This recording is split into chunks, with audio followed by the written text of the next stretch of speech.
Okay, good evening, Dr. Amina and Ambassador Dodo. I guess it's just the three of us in this room, and I hope that other people get to join us as we go along. It's kind of freezing here in Zambia and Lusaka. I hope you're able to hear me clearly.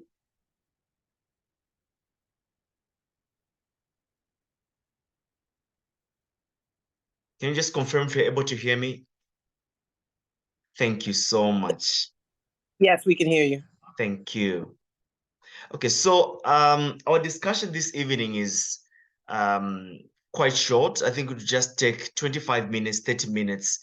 Our topic for tonight is we are going to focus on a topic on gender equality and ending child marriage. Let me just share my screen. I hope that it does me justice today. Okay, okay, here.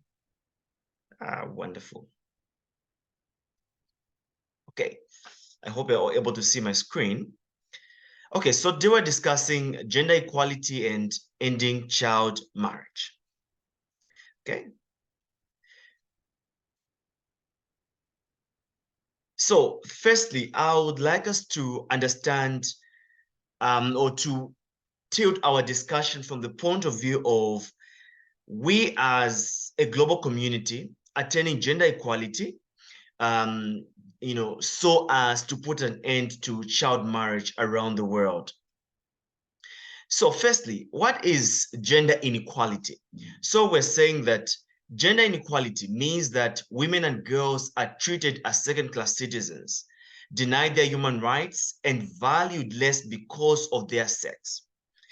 In our last discussion, we focused on tradition, culture, and religion, and how these three concepts, play a role, in the promotion of gender equality in the world.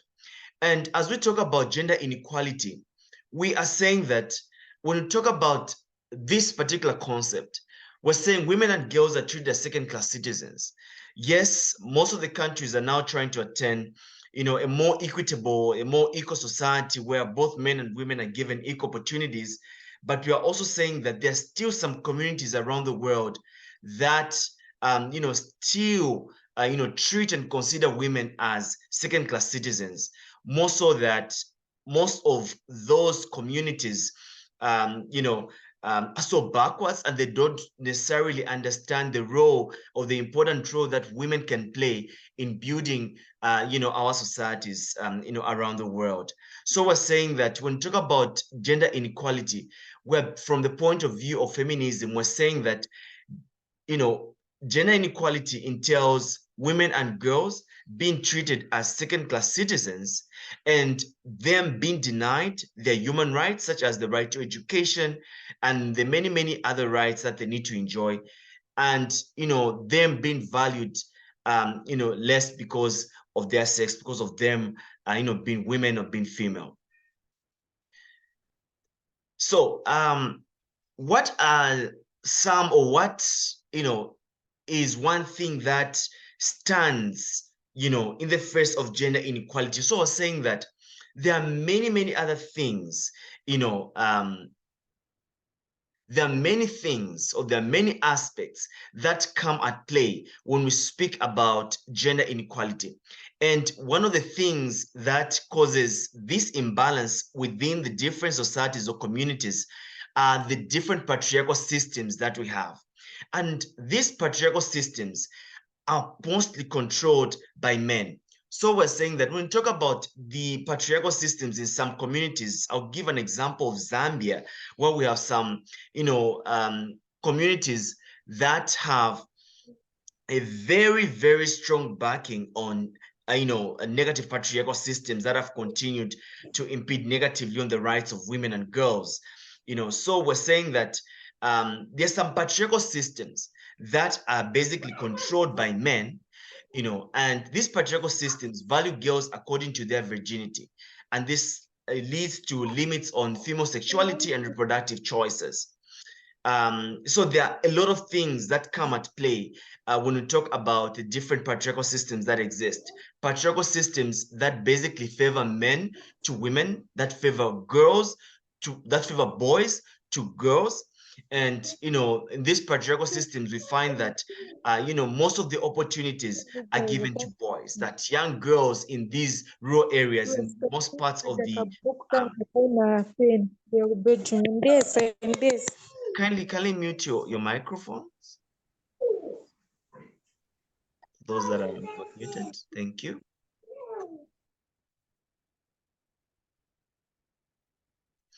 Yes. So we're saying that there's still some societies and in some communities where young boys or boys are more favored to girls, because they're saying that when they have female children in these homes, for them, for some people in these particular societies, it's a sign of wealth. So a girl's place is the kitchen, and they don't look beyond a girl, leaving that kitchen. So for them, that is their understanding. So we're saying that a girl in some communities, their value ends where their virginity is, because for them, and in some societies here in Zambia, they believe that if you marry off a girl child when she's a virgin, by virtue of her being a virgin, then you're going to get more money. So it's more like young girls have been commercialized in most of these, primitive communities. So the patriarchal systems that we have around, certain, societies are quite strong and have continued to impede negatively on the life choices of young girls, especially on female sexuality and their reproductive choices. So young girls are not given a chance, young women are not given a chance to decide what they want to do or what they want to be, because society has already determined what they have to be. And so that is the negative patriarchal system, or the negative understanding we're talking about, that has put women and young girls in a particular box.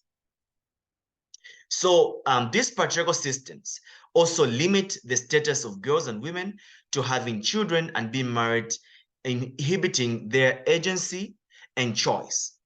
So we're saying that as we are giving boys, a chance to choose what they want to do, what they want to be, we also need to create that kind of an environment where young girls should also be given an opportunity to choose whether they want to get married or if they don't want to get married.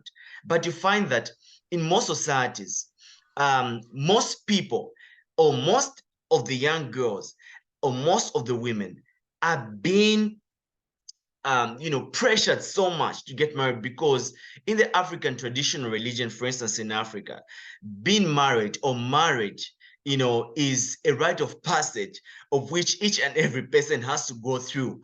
And so whether you like it or not, in some societies, you just have to get married. It is a rite of passage that you have to go through. It's in the pyramid of attainment that, you have to attend at the end of the day. So for some, marriage is a win. And so that is the basic thing that we're trying to talk about. And so this kind of a patriarchal system basically limits these girls to choosing what they want to do. Because I think, in the face of human rights, every person has got a right to choose what they want to be. They have to choose if they want to do this, and no one should force them to do what they don't want to do. So I don't think it is right for some societies, some communities, to determine or to put a threshold, say a young girl should be married off at the age of 14, a young girl should be married off at the age of 16. But why can't you give this young girl a chance to be educated? Why can't you give this young girl an equal chance as you're giving this young boy to be educated and also to make their own life decisions? And so it has to go with that. And you find that in some of the communities around the world, girls are told, say, you have to get married, after you see your first menstruation, and most of them see that at 14, at 15, and they're still children, and they're married off at that particular age. When there is a suitor in the village, because they have money, they have wealth, parents are so excited, and they're not looking at the well-being of this particular child who they are marrying off at a tender age. And that is why we have a scourge or a surge in the rise of these cases, of child marriage. And so we need to ensure that we get to exterminate these negative patriarchal systems that have continued to lay a negative impact on the lives of young girls and young women in different societies and communities. So at the end of the day, we're saying that Patriarchy can mean controlling how a girl behaves and dresses. We've seen societies where young girls will be told, hey, don't dress like that, don't walk like that, don't go there, don't talk to these people. But why should you be making, such decisions for young girls and for young women? So patriarchy basically can mean controlling young girls, controlling young women on how they dress, where they go, and who they should see or who they should interact with. And that is controlling, and that is something that should be totally discarded. And if who and when she marries, I think this we have already talked about. So there are a lot of things that are coming in that we can talk about when we basically discuss patriarchy and its negative impact on the lives of young girls and young women within the different societies, within different communities. So having talked about gender inequality, let's delve into ending child marriage. What does it mean when we say we want to end child marriage? So we're saying that when we talk about ending child marriage, it means that we want to end gender inequality, because this is the gender imbalance. How can you as a community, how can you as a chief, as a traditional leader, as a government, allow these kinds of things to be happening within the different societies where there is no equality, there is no inclusivity, where some people are not given, an equal chance to getting these opportunities? So ending child marriage means we have to end gender inequality. It means transforming gender norms. These gender norms we're talking about are certain norms that have continued to exist in some of the societies. And these are norms that have continued to lay a negative impact on the lives of young girls. Okay? As I always say that if a particular gender norm does not support life, or if this particular gender norm does not, impact the lives of the young people, young boys and girls in different societies, if they do not play their important role, it means they have to be discarded completely. How can we keep a gender norm that is, laying a negative effect on the lives of the young girls or the young boys? So it has to be discarded. So we're saying that when we talk about ending child marriage, we're basically talking about ending gender inequality, ending gender imbalances in communities. And this means that we have to transform gender norms and rebalancing power at every level. Power should not be centered or centrified at a particular level. Only a particular faction of people should have power. Power being centralized, in the hands of a few people. We need to ensure that we rebalance power at all levels, starting from homes, at churches, that is the religious part.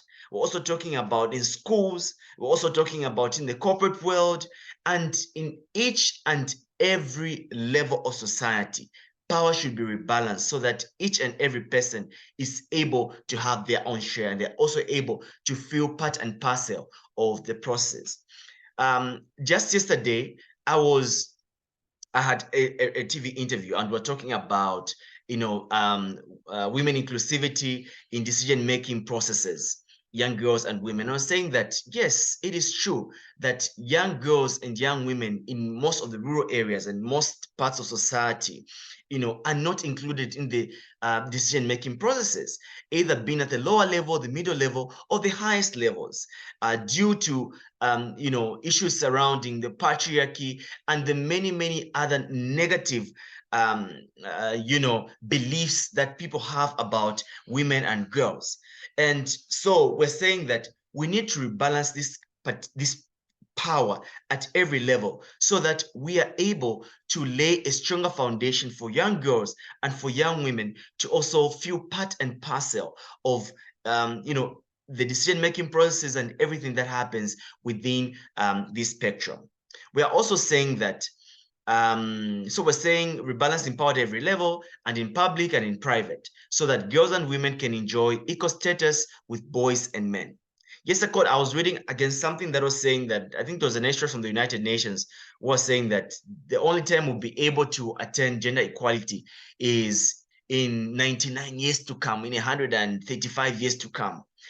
Yes, that can be true. But at the end of the day, the work that we do as advocates, the work that we do as human rights defenders, the work that we do as gender experts is important. So it's a day at a time. If we're not able to, look at this issue from the grassroots perspective, it will be difficult for us to attain gender equality even the next 135 years to come.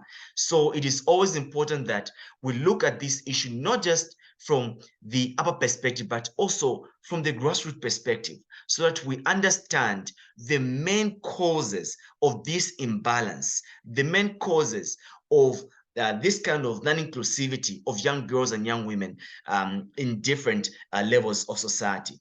So we're saying that at the end of the day, we need to rebalance power at every level, being at the lower level, the middle level, or the higher level, so that girls and women can also enjoy equal status with boys and men, so that when they're in the boardroom, the decision-making rooms, they do not feel left out. They should feel part and parcel of the processes. I have a friend who runs a nonprofit organization that is focused on, bringing women to the boardroom, and that is the work that she does. So she supports women that are, women politicians, women governors, women who are in holding managerial positions. So they host a number of things, and that is a great step. That we're not just trying to leave women, in those boardrooms, but we've continued to mentor them through the process, so that they don't feel out of place, but they have to feel part and parcel, that it is their right to be there. Okay, and that should be the emphasis. It is their right to be in those boardrooms. It is not a privilege, it is a right. In as men are there, even a woman should be given an equal access to such a room. So that is what we are basically discussing. So when we talk about gender equality in the face of ending child marriage, we're saying that we have to get rid and discard power imbalances that exist within our communities and within society. We also have to look at, discarding negative patriarchal systems that have continued to exist. We also have to ensure that we get rid of the so-called inherent misogynies that exist, that have continued to put women as second-class citizens. We have to get rid of all that. And at the end of the day, we also have to get rid of all the gender norms, the gender beliefs that exist, that have continued to put women in a particular faction that do not allow them to soar to greater heights. And if we are able to do that, if we're able to put all this into consideration, I think at the end of the day, and I know that we'll be able to attain a free GBV society. We are going to end child marriage, and we're going to attain a gender equal society where both men and women, especially women, will be free and will be part and parcel of the decision-making processes, and part and parcel of the society, and be able to enjoy the empowerment packages that come with all those benefits. So I think this is the end of my short presentation. This evening, this is what I want to share with you. Unless there are questions, contributions, additions, subtractions, I'll open the floor to comments. Thank you so much. Thank you, Ambassador. This is Dr. Amina Ali. First of all, I love the presentation. I love the insight and the expertise that is given. I love the clear and concise way that you have offered this. And I love the fact that you are putting this as a prime, or as we say here, the prima facie case. This is something that I have taken part in for the last 20 some odd years of my career.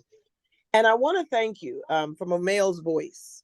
Sometimes when we speak of it, and I'm a woman, I speak of it from the avenue of it being taken advantage of because I am a woman. And also because I am speaking to this professionally. But it's very rare to hear a man come up and introduce the topic and then speak so passionately from it.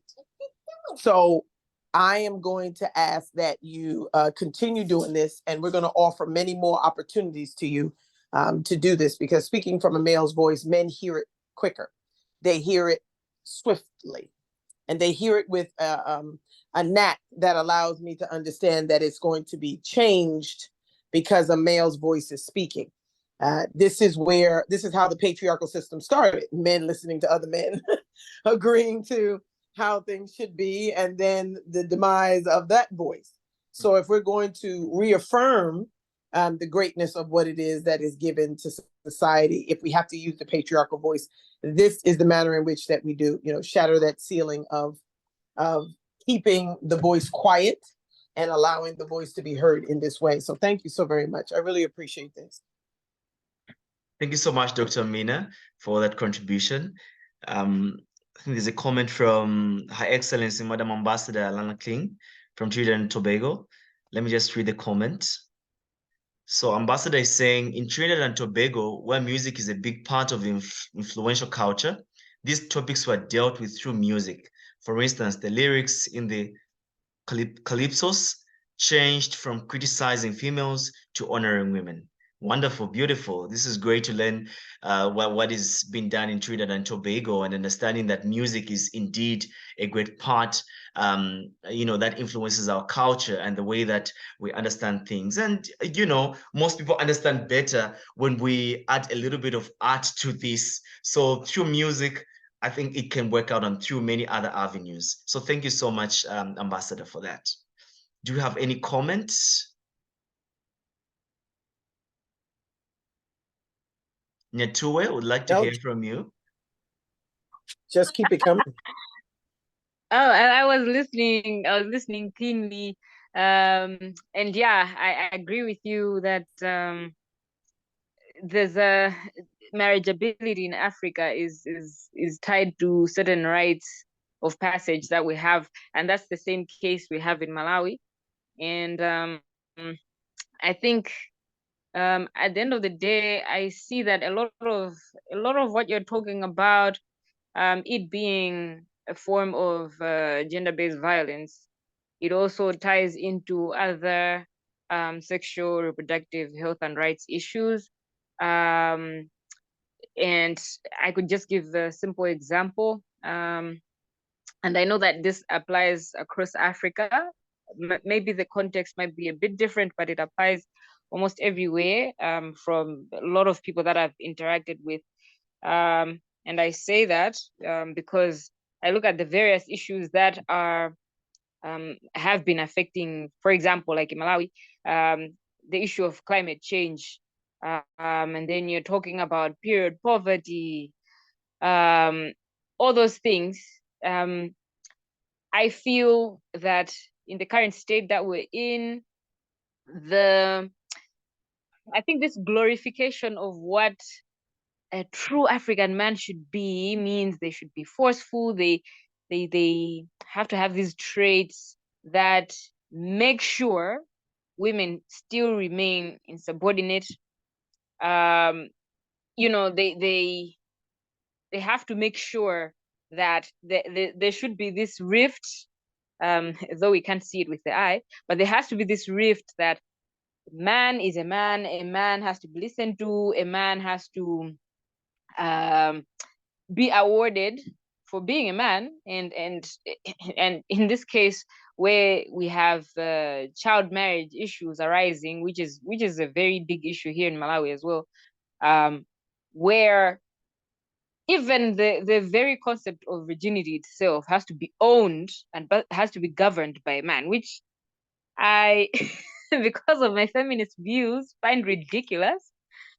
But then this also brings it to how even when past the age of maturity, even for girls and women survivors that have grown to understand the dynamics that exist in the communities, you still find that for those women that are assertive about their bodily autonomy, they will still face backlash in the communities because, they didn't stick to that one man that was supposed to control their fertility, control their marriage age, and I mean getting married early, and so on and so forth, have children early and stuff like that. And I can say, although some quarters might think this issue is not is exhausted, it isn't, because these things keep happening. And the sad part about it is you have gatekeepers that will tell you that they're not doing it, but they are. The laws are there, the policies are there, the enabling environment is there. More and more people are frowning upon it, but you still see that some people are still resistant to change, even if it's good for everybody. Yeah, that's just my afterthought. Thank you. Thank you for that thought, Netue. I want to Yes, Dr. Mina, please go ahead. I'm sorry. I want to agree with her. And spoken from a powerful voice in Malawi. As you know, Ambassador Bwala, there is the Maputo protocol that is very, very huge in the African Union. And she's right. If you just read through that protocol just one time, you'll see how many laws are already in place, how many states, well, I say states, but countries in Africa have already adopted this protocol. So it's already there. It's 20 years old. You're going to be speaking about that soon. And it's 20 years old already. And most people are hearing it for the first time. And that's because the voice that is out there wanted to suppress the fact that women have these rights in the continent of Africa. And of course, we're going to share that report when we have our event. But you being the keynote speaker on that, it's very unfortunate that we have so many laws, so many precedences, so many things that we already have in place, yet we can't seem to orchestrate that into an actual law of kind, meaning, you know, it's on paper, but we don't actualize it in society. And here it is, it's written. It was written and designed to actually protect every woman in the African continent. And it's unfortunate that some people are hearing about it for the first time. Some people didn't even know it existed. And then when they see it, they say, is this a real thing? You know, and I still get that. I still get people asking me, is this like real? Are you serious? And that's because it was intended to be suppressed. And this is why I wanted a male's voice to speak out about this. This is why it's very important for a male to say this exists, because now other men will listen. So I really appreciate that, madam, that comment you made about the biasness that you have in your voice. I thank you for that. And I thank you for having that, especially in your area, because it's very necessary. But to know that there is a stack of laws, a stack of protocols that's already there, that's already enacted, that's already in place. All you have to do is learn about it and remind your government, by the way, you signed this, you know, and this is something that you have to adhere to, you know. Yeah, we did, but they only they only focus on Article 14. Yeah. Yeah. Article 14, two, yeah, they will say no, because we're talking about abortion, and then they'll say, oh no, we can't ratify this, and then, you know, that's it. Right, exactly. It's the problem. But it's written down. I mean, it's already there. It's already been accepted. I mean, like, how are you going against something that your state already accepted? Like this, you signed it. You signed it. Like, so you can't. It bothers me sometimes when I see that, because I know it is the patriarchal voice that's saying, well, we signed it, yeah, but we're going to still do what we want to do. But this is where that male voice steps up and says, no, but that's wrong. That's wrong. And I think sometimes it's because it's like, Ambassador Chisala will be going up against like his father figure or a mentor of his that he has to now correct almost. And I think that's where the lessening of effect of stepping up comes in, because you have to speak to my dad, or you have to speak to my grandfather even. Like, how dare you step up and say something to your grandfather? You know what I mean? Because these are the people that actually put this in place. And 20 years ago, that would be his father that would have put it in place. So now you have to say, Dad, look, you signed this, but you're not adhering to this. And that's a hard conversation to have. It's a really hard, especially as an African. I was born and raised in the United States, and I still can't come to my dad about certain things, you know, because it's one of those things that you say, oh my God, if I say this to my dad, I probably won't live to see the next day. You know, like that thing, that fear that you have. But it's a conversation that needs to happen, because the next generation, which would be Ambassador Chisala, which would be his son, have to deal with this, and they have to have this in place. So I thank you, man. Wow, we could do this all day, but I thank you so very much for this conversation and this opportunity to speak on this, because this is what we need. Thank you. So much. Thank you so much, Dr. Amina. Thank you, Nyatue. Great comments. Yeah, due to time, we only have 2 minutes in the room. Let me just read the last comment from His Excellency Ambassador Wusam Dodo. He's saying, thank you for the presentation. How to stop early marriage at communities where religious figures insist a girl can be married under 18 years, and more precisely after she will have a first menstrual period. The problem is in passing a draft law to Parliament, the decision of which will be stuck by religious institutions. A virgin should not be married unless by clearance made by her guardian. And the guardian for those below 18 is the one who says yes, agree, or no disagree for this proposal or marriage. Thank you so much for that comment, Ambassador Dodo. I think due to time, I'd like to close at this point. So I'd like to thank Your Excellency Ambassador, Your Excellency, Dr. Amina Ali, I beg your pardon, for joining this session. Their Excellencies Wusam Dodo and Madam Amina Alana Kling. I'd also like to thank Nyatue Piri from Malawi, Michelo, I bet you from Zambia, and Bliss Banda for joining us. Thank you for joining us this important session. I hope to see you in our next conversation series. The next time we'll be discussing girls and reproductive rights in Africa. And I would love to bring Nyatue Piri on board to speak on this. So I'm looking forward to the next conversation. So thank you so much. Nyatue? Yeah, thank you. That would be wonderful. Of course. Yeah, so thank you so much. And I think at this point, I can just say thank you for joining and God bless and have a blessed night. And have a good morning, good afternoon to others. Thank you.